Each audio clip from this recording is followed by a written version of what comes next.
Hola, buen día para todos. Hoy estudiaremos excusas para eludir la misión. Leemos para memorizar Isaías capítulo 6, versículo 8. Después oí la voz del Señor que dijo: ¿a quién enviaré? ¿Quién irá de nuestra parte? Entonces respondí: aquí estoy, envíame a mí. No todos los que fueron llamados a la misión fueron tan obedientes como Abraham. Dios llamó a Jonás para que pregonara contra Nínive, la capital de Asiria. Esta ciudad, situada en la actual Irak, estaba a 900 kilómetros de Jerusalén, una distancia considerable. Jonás no solo se negó a ir, sino además huyó en dirección contraria. Se fue a Tarsis, ahora al sur de España.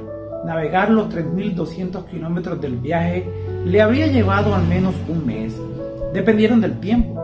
Como no quería enfrentarse al rey de Asiria, Jonás aprovechó el mes que le habría llevado navegar hasta allá para alejarse de allí. Los ninivitas eran notoriamente malvados, un pueblo conocido por su perversidad y crueldad que ya había atacado a Israel y Judá. Sin embargo, Dios llamó a Jonás para que fuera a Nínive y predicara contra su gran maldad. Nuestras excusas: miedo. Leamos Nahum capítulo 3, versículo 1. Ay de ti, ciudad sanguinaria, toda llena de mentiras y de rapiña, sin apartarte del pillaje. Una de las razones por las que Jonás no quería ir a Nínive era el miedo.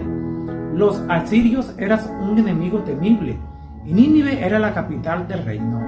Entre las ciudades del mundo antiguo, mientras Israel estaba dividido, una de las mayores era Nínive, capital del reino asirio. En el tiempo de su prosperidad temporal, Nínive era un centro de crímenes e impiedad. La inspiración la ha caracterizado como una ciudad sanguinaria, llena de mentira y de rapiña. En lenguaje figurado, el profeta Nahum comparó a los ninivitas con un león cruel y devorador, al que preguntó: ¿sobre quién no pasó continuamente tu maldad? Pero los asirios también eran despiadados. En su relato de la conquista de Babilonia, Sennacherib se jactaba de haber llenado las calles con los cadáveres de sus habitantes, jóvenes y viejos, y los grabados en relieve encontrados durante las excavaciones muertas, escenas de soldados empalados a sus víctimas.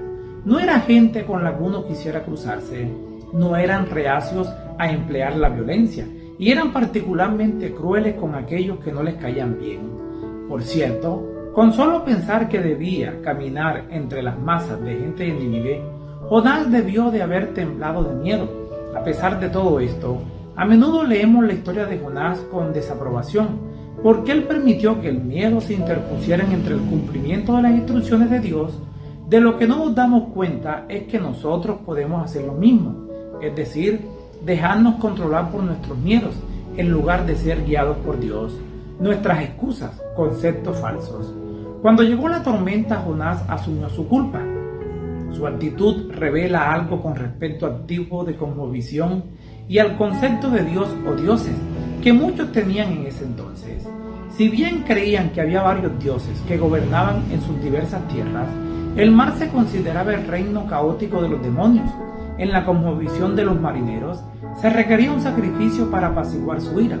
Aunque Jonás era hebreo, es muy posible que tuviera una cosmovisión influenciada por las creencias tradicionales de su época.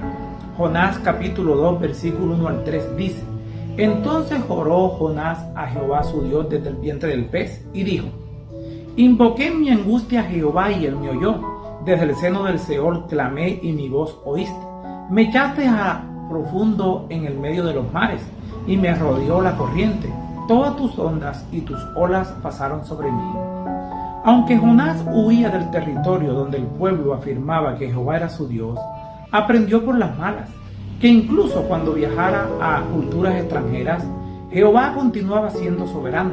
El viento y las olas pertenecían a Dios.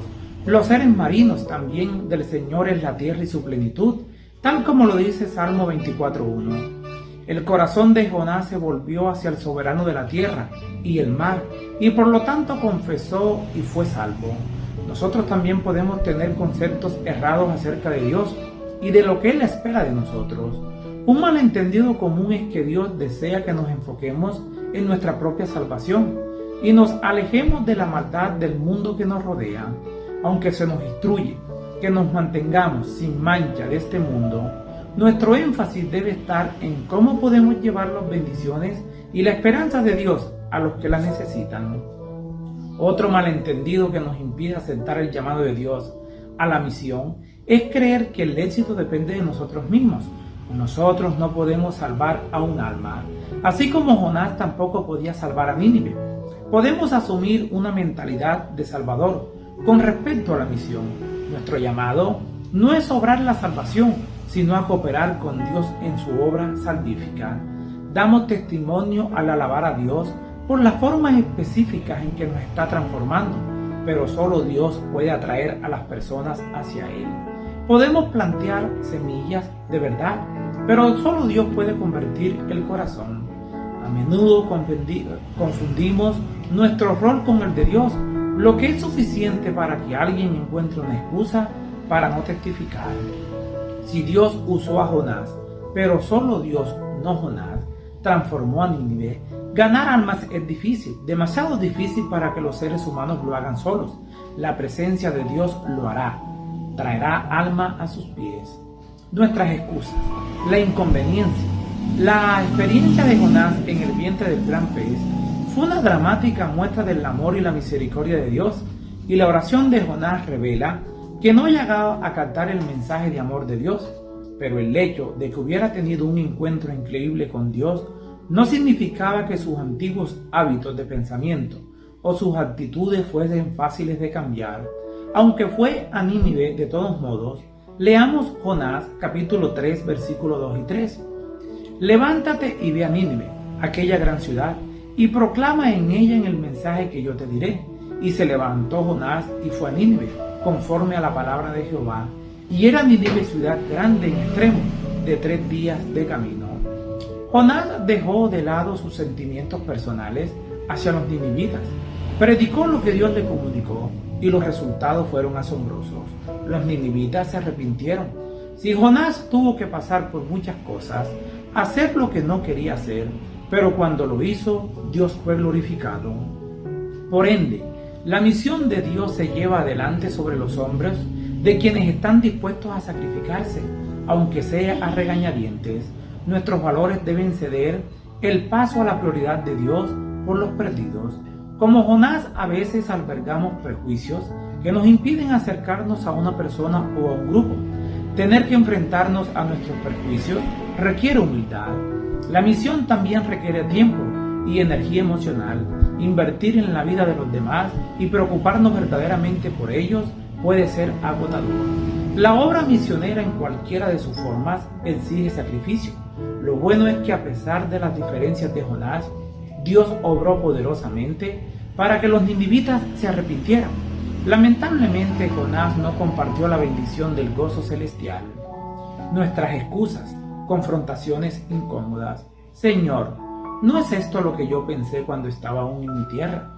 Por eso quise huir a Tarsis, porque sabía que tú eres clemente y piadoso, tardo para enojarte, abundante en amor, que desiste del mal. Jonás capítulo 4 versículo 2.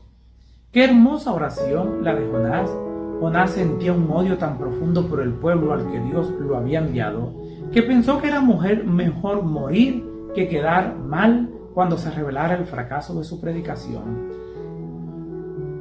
Jonás quería que Nínive fuera la próxima Sodoma y Gomorra. Esperaba el juicio de Dios sobre este pueblo odiado. Cuando esto ocurrió, su cosmovisión se sacudió hasta la médula, y Jonás prefirió morir antes que permitir que su mundo se diera vuelta. Por segunda vez en la historia de Jonás, Dios lo confronta, no con un sermón ni con un dicho, sino con una experiencia. Las cosmovisiones no se fabrican por encargo, tampoco cambian porque oigamos algo nuevo o diferente. Las cosmovisiones suelen formarse y cambiar en función de las experiencias vividas y de cómo se interpretan o explican. La nueva experiencia que Dios le dio tenía la intención de ayudar a Jonás a reconocer su propia visión distorsionada del mundo. Milagrosamente Dios hizo crecer una planta en un día para que ofreciera sombra suficiente y así proteger a Jonás del sol abrasador. Jonás estaba agradecido, no a Dios, quien había obrado el milagro, sino por la planta. En lugar de verlo como un milagro inmerecido, lo consideró una bendición apropiada y merecida como consecuencia de sus buenas obras. Cuando la planta murió, fue una desgracia que hizo que Jonás se enfadara y se sintiera inseguro de su propia valía, y sus pensamientos se volvieron suicidas. A la experiencia le sigue la suave corrección de Dios, quien ayuda a Jonás a ver lo insensato que era de su parte valorar más una planta que los muchos miles de hombres, mujeres y niños de Nínive, así como sus animales. La historia no termina con el arrepentimiento de Jonás. La historia con final abierto gira en nuestra dirección. ¿Te preocupan tú por las almas que perecen?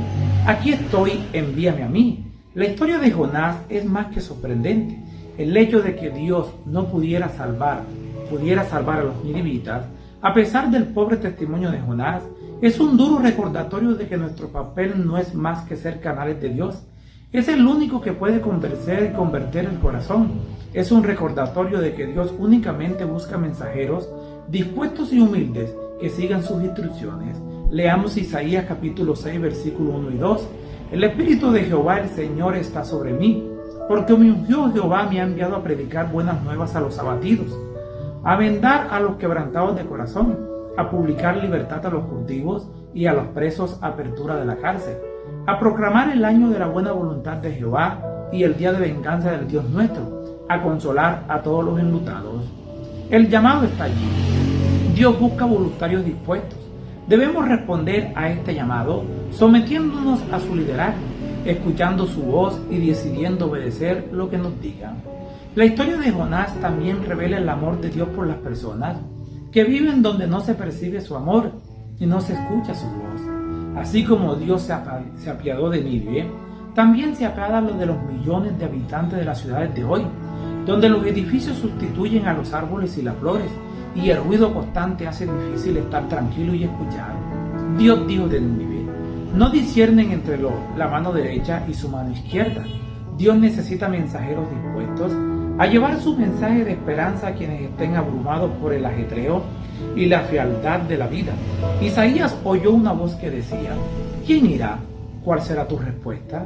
¿Irás a salvar a los que perecen? Dios va delante de ti. Les habló Flavio Martínez. Que la paz de Dios les acompañe en este día.